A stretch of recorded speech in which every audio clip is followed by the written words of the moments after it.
এটা হলো সব থেকে বড় বাচ্চাটা। এই যে জিনিসটা দেখেন, এই যে রেড আই। আসসালামু আলাইকুম ওয়া রাহমাতুল্লাহি ওয়া বারাকাতুহু। আমরা যে কিছুদিন যাবত বলতাছি যে আমাদের রেইনবো বাগজিগার, এটা হলো আমাদের রেইনবো বাগজিগার। এই যে তো ওদের বাচ্চা আমরা সরাই দিই, অনেকদিন যাবত বলতাছি। আজকে অবশেষে ওদের এখান থেকে কেসটা সরাই দিছি। কথা ছিল 3 দিন পর সরাই দিন, কিন্তু আমি হঠাৎ করে ওদের বাচ্চার দিকে খেয়াল করে দেখলাম যে ওদের বাচ্চা এখানকার একটা বেশি ছোট, আর ওটাকে আমি ভাবছি খাওয়াই নাই, যার জন্য আমরা ওই বাচ্চাটাকে বের করছি। দেখেন দেখেন খালি বাচ্চাটা কত সুন্দর, মাশাআল্লাহ। তো আমি সবগুলা বাচ্চাকে এখানে বাইর করে দেখাই, তারপরে আমি বলতাছি যে কোনটা কিভাবে রাখুম। দেখেন,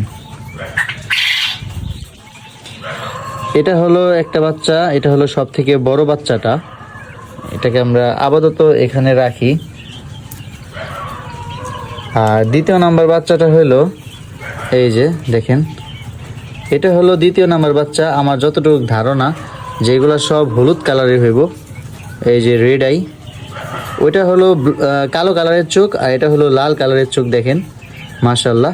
তো এই দুইটা হ্যান্ড ফিডিং করানোর উপযুক্ত হয়েছে আমি ধারণা করি, কারণ ওদের মুখটা একটু বড় হয়েছে, ওদের খাওয়াই দেওয়া যাবে আসলে।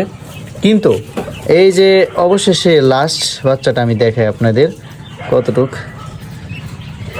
তো ওদের ডিম এক এক করে পারে, আর যখন থেকে পারে তখন থেকে ওম দেওয়া শুরু করে, যার জন্য আসলে এই অবস্থা হয়।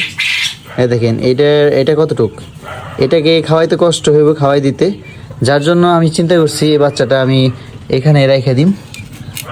এই বাচ্চাটা আর করুম না, বাইর করুম না, এখানে রেখে ওর মায়ের কাছে দিয়ে দিন, আর মাই খাওয়াক। হয়তো আমি করবে গেলে, আমি খাওয়াইতে গেলে মইরা যাব।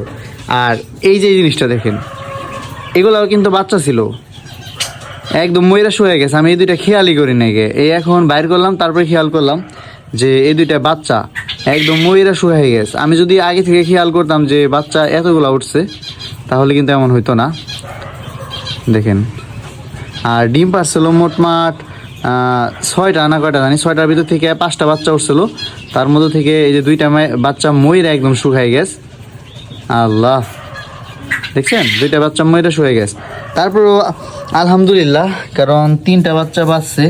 এমনি স্বাভাবিক 3টা বাচ্চা বাঁচে না, 2টা বাচ্চাই বেশি বাঁচে। যাই হোক আলহামদুলিল্লাহ, আমরা এখন এই 2টাকে বাইরে রাখুম, এই 2টাকে ওই যে একটা বক্সের ভিতরে রাখুম। আর যে এই বাচ্চাটা আছে, এই বাচ্চাটাকে আমার মা বাবার কাছে দিয়ে দিম, কারণ একা একা থাকলে ওই ভালোভাবে বাঁচতে পারবো, বা ওরে হেলদি হইব, মানে খাওয়াইবো ভালো মতো।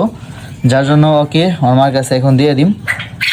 আর আরেকটা বিষয়, যদি দেখি ওরে দেওয়ার পর খাওয়াই না, তো ওকে আবার ফিরে বাইর করে ফেলাম, বাইর করে আমি খাওয়াই দিম কষ্ট করে, যা থাকি কপালে, আল্লাহ ভরসা। তো এখন দিয়ে দিই ওর মার কাছে। ওই যে দেখেন, ওর পেটে একটু আধার আছে, খানা আছে। তো এখন ওর মার কাছে দিয়ে দিই, তারপরে আপনাদের ভিডিও করে দেখাই। তো অবশেষে ওর একটা যে বাচ্চা, ওই বাচ্চাটা ওর কাছে ফেরত দিলাম। এই যে, তো এই বাচ্চাটা বড় হইলে পরে আমরা সরাই দিমু। আর আশা করি এই বাচ্চাটা অনেক হেলদি হইব, আর মায়ের আর কিছু কইব না। মানে আমি যেহেতু হাত দিয়ে ধরছি, ফালাও দিতে পারে, এটা ওই ভালো জানে কি করব। যাক, সবাই দোয়া করবেন। আর আমাদের যেই এই 2টা বাচ্চা আছে, যে 2টা বাচ্চা আমার মনে হয় কি হলুদ কালার হইব। এই যে পুরো হলুদ কালার পশম বাইর হয়ে গেছে দুটার, একটা হলো রেড আই হইব, আর একটা কালো কালারের চোখ হইব। যাই হোক আলহামদুলিল্লাহ।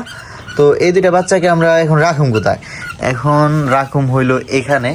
তো আমাদের এই পঙ্গু ঘুঘুটা আছে, এটা পঙ্গু কিন্তু অসুস্থ না, জাস্ট এমনি ছোটোকাল থেকে এরকম। আর খোঁড়ার ভিতরে যেভাবে আসছিলো, পাও 2টা 2 ফেলে সরাই গেছিলো, যার জন্য ওকে হ্যান্ড ফিডিং করাই দিতে হয়, খাওয়াই দিতে হয়।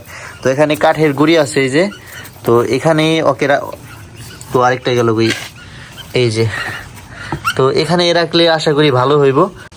তো নেক্সট ভিডিওতে দেখাবো যে এই বাচ্চা 2টা কেমন আছে। তো সবাই ওদের জন্য দোয়া করবেন, আর আশা করি কালারটা অনেক সুন্দর আইব। তো ভিডিওটা এই পর্যন্তই আজকের মতো, দেখা হবে অন্য কোনো ভিডিওতে। আল্লাহ সবাইকে ভালো রাখুক। আসসালামু আলাইকুম ওয়া রাহমাতুল্লাহ।